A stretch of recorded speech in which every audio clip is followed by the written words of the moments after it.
Bueno, y le decíamos que nosotros al mediodía tenemos la posibilidad de hablar con infectólogos que forman parte del cuerpo de especialistas que asesora al presidente de la Nación y el equipo de gobierno nacional. Roxy Lopresti es la responsable del tema y está aquí con nosotros. Hola Dani, ¿qué tal? Bueno, buenos días. Y ya se reunieron los infectólogos con el presidente de la Nación. Vos hablabas de la cantidad de casos, 949 casos en las últimas 24 horas, caso récord. Y sobre esto vamos a hablar con Carlota Ruz, que ella es infectóloga y precisamente asesora al presidente. ¿Cómo le va, doctora? ¿Cómo anda? Buen día. ¿Qué tal? Buenos días. Bien, muy bien. Bueno, hablamos de 949 casos en 24 horas. ¿Estamos transitando el pico de la enfermedad? Estamos transitando el aumento del número de casos.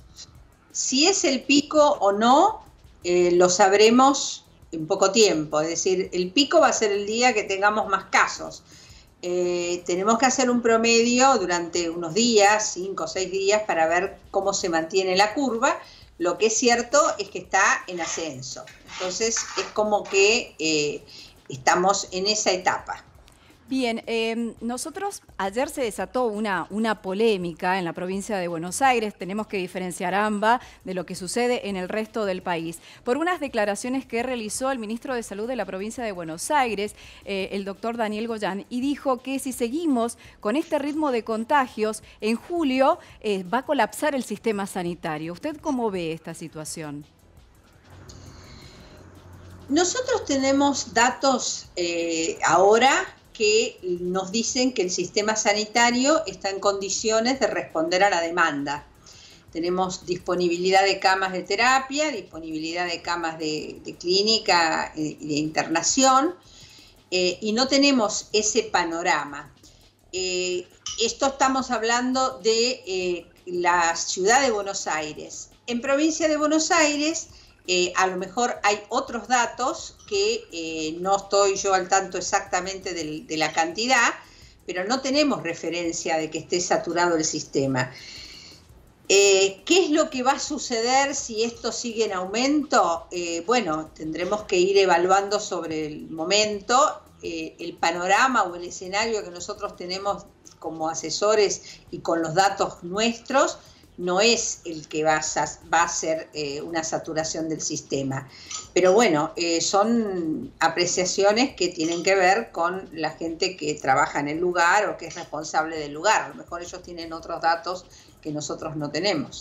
Claro. Doctora, de las recomendaciones que ustedes le dan al presidente, digamos, ¿qué tipo de actividad resultaría, de acuerdo a lo que se sabe, más riesgosa? ¿Por qué se hace tanto hincapié, por lo menos aquí en la provincia de Mendoza, sobre no utilizar el transporte público? ¿Es realmente peligroso tomarse un colectivo? Lo peligroso en esta enfermedad, que ya estamos bastante acostumbrados por todo lo que está pasando a nivel mundial, es el contacto físico. Es decir, el distanciamiento es la medida más eficaz para la prevención de infecciones. En los lugares como los transportes públicos, según el pico del día o según el tipo de transporte, no es tan fácil establecer ese distanciamiento. Y si bien uno usa un tapaboca, no sería eso suficiente.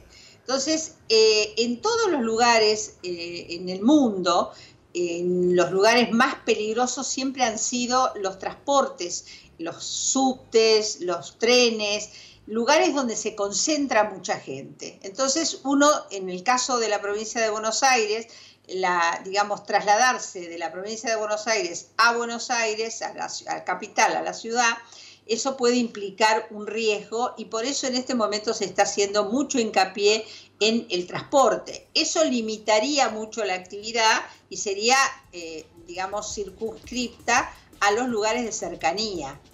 Eso es lo que nosotros vemos, no solamente ahora, siempre estuvimos viendo el tema del transporte, por eso siempre se le prestó mucha atención, pero como en este momento, si comparamos qué pasa en el AMBA con respecto a lo que pasa en el resto del país, hay una clara diferenciación y nosotros tenemos mucho más problemas y esto es lo que hay que en este momento considerar o estar atento.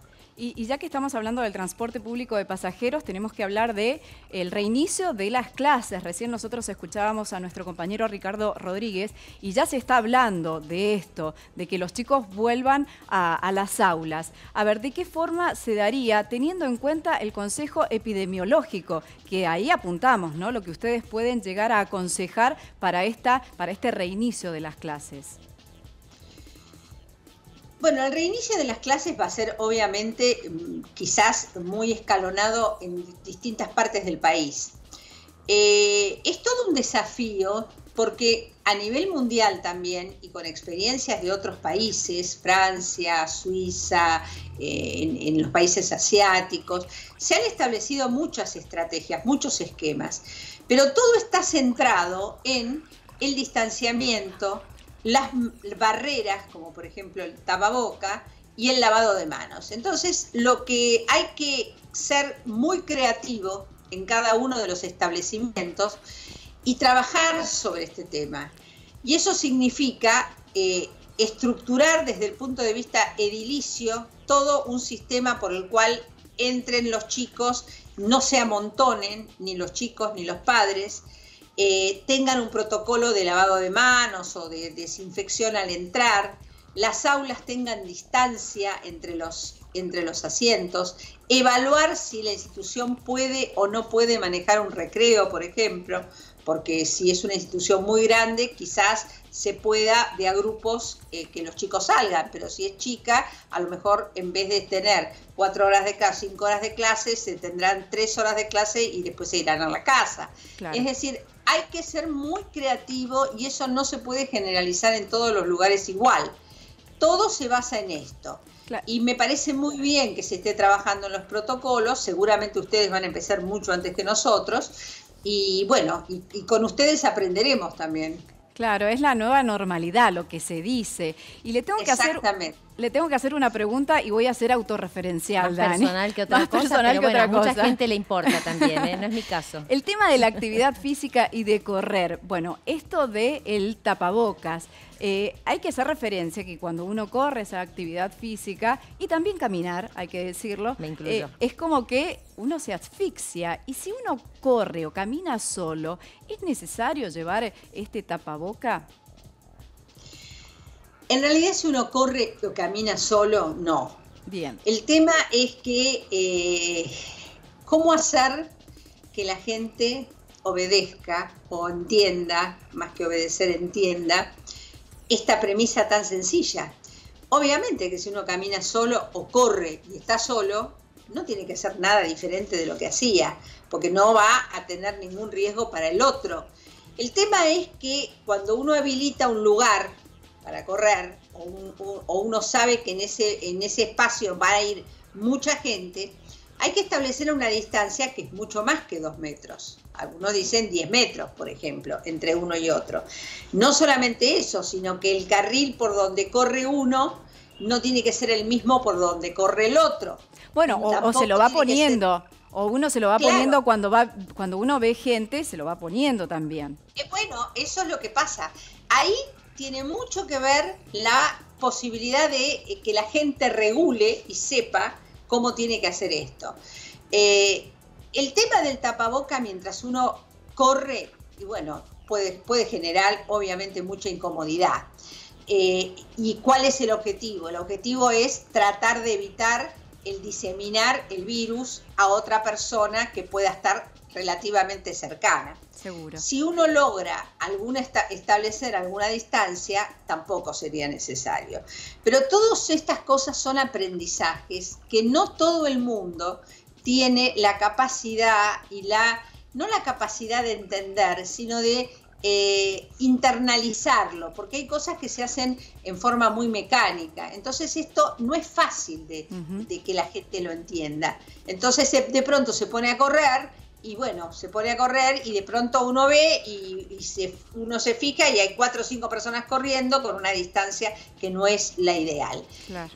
como todas las cosas, tendremos que ir aprendiendo. Seguro. Y una última pregunta que me gustaría su reflexión al respecto. ¿Ha notado alguna relajación en cuanto al cumplimiento de las medidas preventivas? Digo esto porque ha trascendido que el presidente va a hacer foco sobre eso durante las medidas que va a anunciar esta noche, pedirle a los argentinos que no se relajen.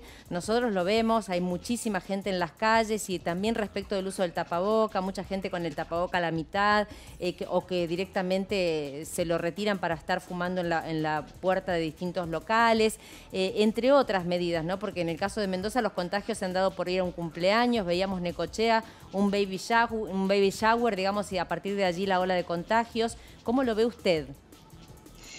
Bueno, exactamente como ustedes lo dicen, es decir, este tema también es otra de las cosas que tenemos que ir aprendiendo. Usar el tapaboca es una medida preventiva que complementa el distanciamiento social. Pero cuando uno lo usa, tiene que usarlo bien. Y bien significa que tape la nariz, la boca y el mentón. Es decir, que llegue todo. Usarlo a medias, o tenerlo bajo, o tenerlo en el bolsillo y ponérselo de vez en cuando, o sacárselo a cada rato, no es una forma de usar un tapaboca.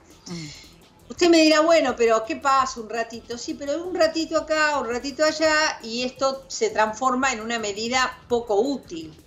Creo que tenemos que insistir en las 3 medidas más importantes, que es el lavado de manos, el tapaboca y el distanciamiento social. De las 3, la más importante es el distanciamiento social. Y a veces eso tampoco uno ve que se cumple, ¿no? Es decir, uno en una cola se va como acercando porque tiene la necesidad, o sea, tiene la sensación que si se acerca lo van a atender más rápido. Y bueno, esos son costumbres que hay que ir entendiendo.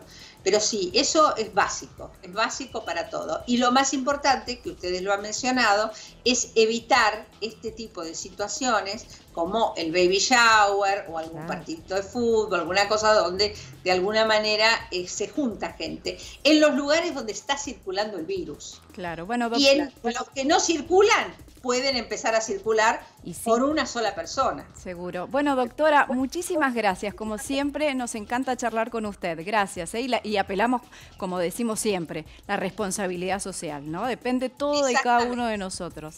La responsabilidad social es lo más importante, que es lo que tenemos que aprender.